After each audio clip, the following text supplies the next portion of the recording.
Hi students, now I am going to discuss about differences between order and molecularity. இது 2 mark questionலையும் கேட்கலாம் 3 mark questionலையும் கேட்கலாம் இல்லனா 1 word questionல கூட உங்களுக்கு கேட்கலாம். ஆர்டருக்கும் மாலிகுலாரிட்டிக்கும் உள்ள டிஃபரன்ஸ் என்ன? First order of a reaction ஓட first point பார்க்கலாம். It is the sum of the powers of concentration terms involved in the experimentally determined rate law. அதாவது ஒரு கெமிக்கல் ரியாக்ஷன்ல இன்வால்வ் ஆகக்கூடிய எல்லா ரியாக்டண்டையும் நம்ம கணக்கில் எடுத்துக்க கூடாது. அதுல எந்த ரியாக்டண்டோட கான்சென்ட்ரேஷன் அந்த ரேட் லா ஈக்குவேஷனை டிட்டர்மைன் பண்றதுக்கு எக்ஸ்பெரிமெண்டலா இன்வால்வ் ஆகுதோ அதை ஆட் பண்ணி வரக்கூடிய அந்த பவர்ல வரக்கூடிய நம்பரை தான் நம்ம ஆர்டர் அப்படின்னு சொல்லுவோம். இப்போ A plus B plus C 3 reactance இருக்கு. அப்ப 3மே அந்த ரேட் லா டிட்டர்மினேஷன்ல இன்வால்வ் ஆச்சுன்னா நம்ம ஆர்டர் வந்து 3ன்னு சொல்லுவோம்.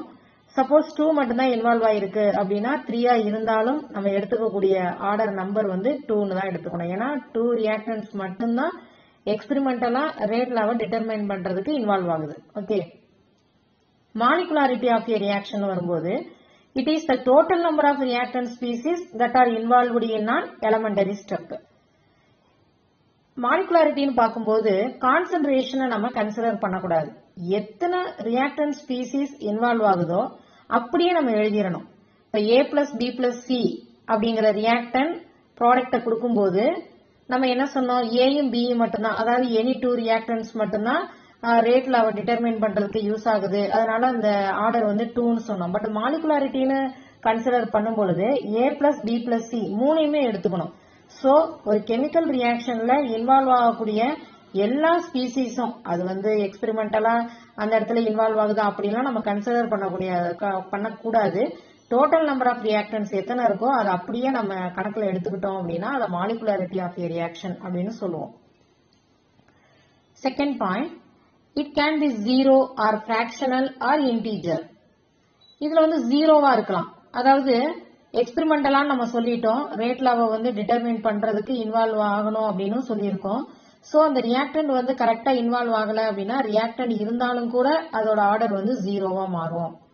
அதே மாதிரி ஃபிராக்ஷன்லயும் இருக்கும், இன்டீஜர்லயும் இருக்கலாம். சோ முழு நம்பராவும் இருக்கலாம், ஃபிராக்ஷனாவும் இருக்கலாம், அதாவது 1/2 1/3 அந்த மாதிரி இருக்கலாம், 0வாவே இருக்கலாம். எதுவுமே வந்து ரேட் லாவை டிட்டர்மைன் பண்றதுக்கு யூஸ் ஆகாம கூட இருக்கலாம். சோ பாசிபிலிட்டிஸ் வந்து 3 இருக்கு, 0 ஆர் ஃபிராக்ஷனல் ஆர் இன்டீஜர். இதெல்லாம் 1 word क्वेश्चनல நமக்கு கேட்கலாம்.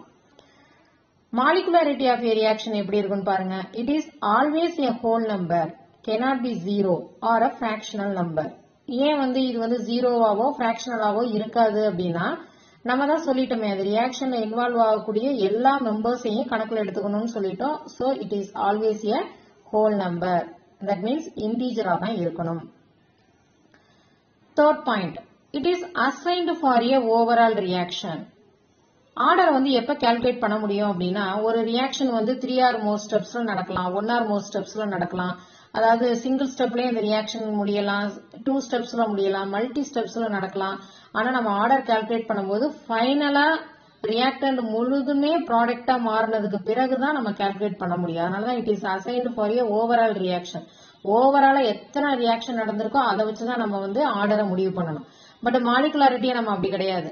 ஃபர்ஸ்ட் ஸ்டெப்ல எத்தனை ரியாக்டன்ஸ் இன்வால்வ் ஆகுதோ அதான் ஃபர்ஸ்ட் ஸ்டெப்போட மாலிகுலாரிட்டி. அதே மாதிரி செகண்ட் ஸ்டெப்ல எத்தனை ரியாக்டன்ஸ் இருக்கோ அது வந்து அதோட மாலிகுலாரிட்டி.